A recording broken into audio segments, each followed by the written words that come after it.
Здравствуйте, уважаемые телезрители! В эфире передача «Первая помощь». С вами Елизавета Алексеева. Сегодня в нашей передаче мы говорим об оказании первой помощи при инородных телах дыхательных путей у детей.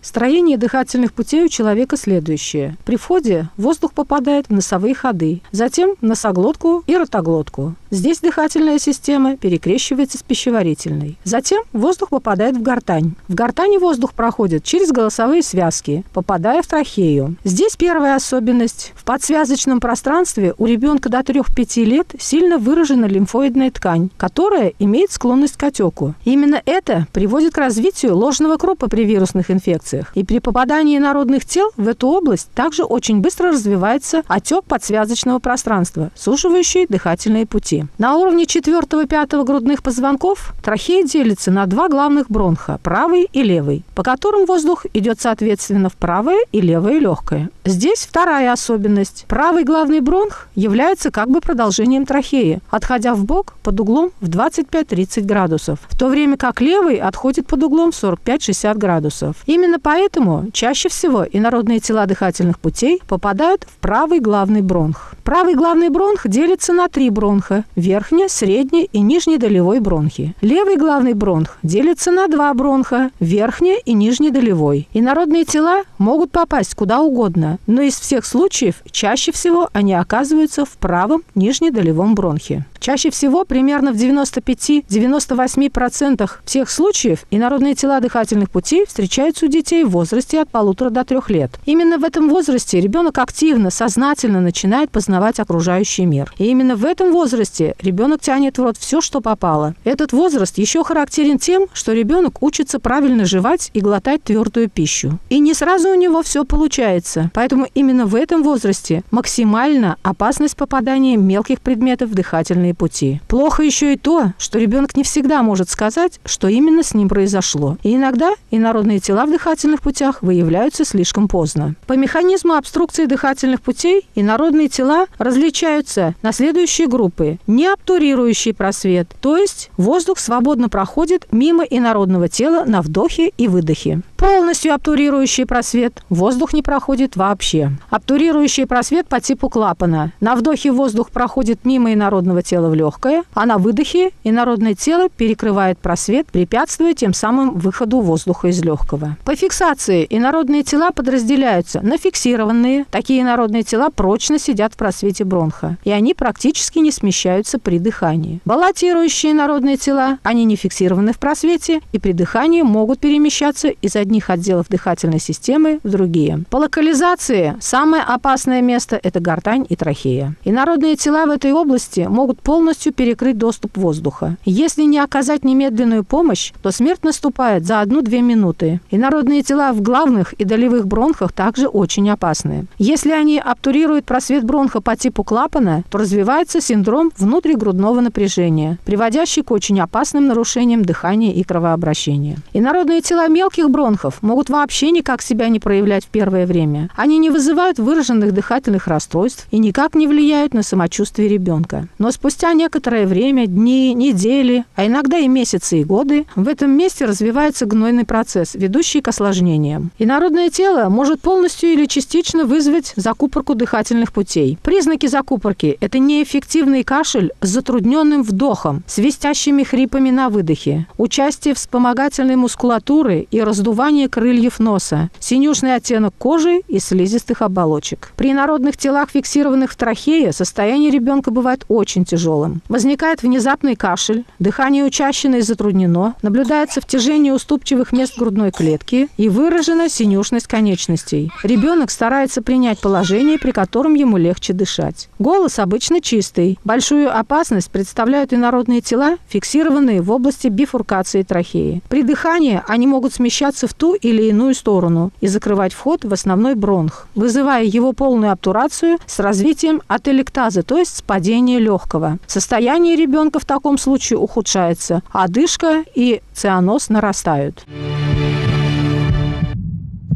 Давайте рассмотрим, как оказать первую помощь ребенку с инородным телом в дыхательных путях. Если ребенок с обструкцией дыхательных путей инородным телом эффективно кашляет, не следует использовать никаких специальных приемов по механическому удалению инородного тела. Как удалить инородное тело из дыхательных путей у ребенка до года? Ребенок укладывается животом вниз, лицом на предплечье оказывающего помощь, позиция всадника, указательным и средним пальцами фиксирует голову и шею младенца. Предплечье оказывающего помощь должно быть опущено на 60 градусов. Ладонью правой руки наносят 4 коротких удара между лопатками ребенка. При неэффективности ударов по спине у детей до года применяют толчки в грудную клетку. Для этого, стоя в рост или на коленях позади ребенка, проведя руки под руками ребенка, охватывают его торс. Сжатый кулак помещают в область между пупком и мечевидным отростком. Кулак охватывают кистью другой руки и наносят резкий толчок внутрь и вверх. Этот прием повторяют до 5 раз. Как можно удалить инородное тело из дыхательных путей у ребенка старше года? Можно использовать прием Геймлиха. Если ребенок стоит, необходимо встать на колени за его спиной, расположить руки через подмышечные области ребенка, обхватывая его грудную клетку. Расположить руки таким образом, чтобы внутренняя сторона большого пальца находилась на передней брюшной стенке, на уровне середины линии, соединяющей мечевидный отросток с пупком. Наиболее целесообразно такое положение рук спасателя, поскольку оно предупреждает повреждение паренхиматозных органов, то есть печени и селезенки. Далее выполнить 5 резких толчков по направлению внутрь и вверх. Продолжать серии из 5 толчкообразных нажатий до тех пор, пока инородное тело не будет удалено или не будет принято решение о неэффективности данного метода. После толчков в живот состояние ребенка оценивают повторно. Если инородное тело не выскочило, а пострадавший все еще в сознании, продолжают последовательность толчков в спину и грудь для грудных детей или в живот для детей старше 1 года. Если инородное тело удалено успешно, следует оценить состояние ребенка. Часть инородного тела может остаться в дыхательных путях и вызвать осложнение. Поэтому обязательно нужно вызвать бригаду скорой помощи. Если ребенок с обструкцией дыхательных путей инородным телом без сознания или его теряет, его нужно положить на плотную ровную поверхность. На этой стадии оставлять ребенка нельзя. Действовать нужно следующим образом. Надо открыть рот и осмотреть на наличие каких-либо видимых объектов. Если таковые есть, следует попытаться их удалить одним пальцем. Нельзя пытаться очищать рот пальцем повторно или вслепую. Это может подтолкнуть объект еще глубже в глотку и вызвать повреждение. И далее необходимо начать искусственную вентиляцию легких, 5 искусственных вдохов. Необходимо оценить адекватность каждого из них. Если вдох не поднимает грудную клетку, перед следующей попыткой изменить положение головы. Если ребенок восстанавливает сознание, у него появляется самостоятельное дыхание, его следует уложить в безопасное положение. Госпитализация ребенка обязательна, даже если удалено инородное тело. Транспортировать ребенка следует всегда в сидячем положении. Инородные тела дыхательных путей – страшная и очень опасная патология. Много детей стали инвалидами. Многие перенесли тяжелейшие манипуляции и операции из-за оплошности и невнимательности их родителей. Бывали и смертельные исходы. Уважаемые родители, запомните, нельзя давать детям моложе 3-4 лет мелкие игрушки и продукты питания, орехи, горох и тому подобное, которые они могли бы вдохнуть. Поверьте, ваш ребенок прекрасно проживет без них и избежит таким образом многих неприятностей. Будьте осторожны, не рискуйте жизнью и здоровьем собственных детей.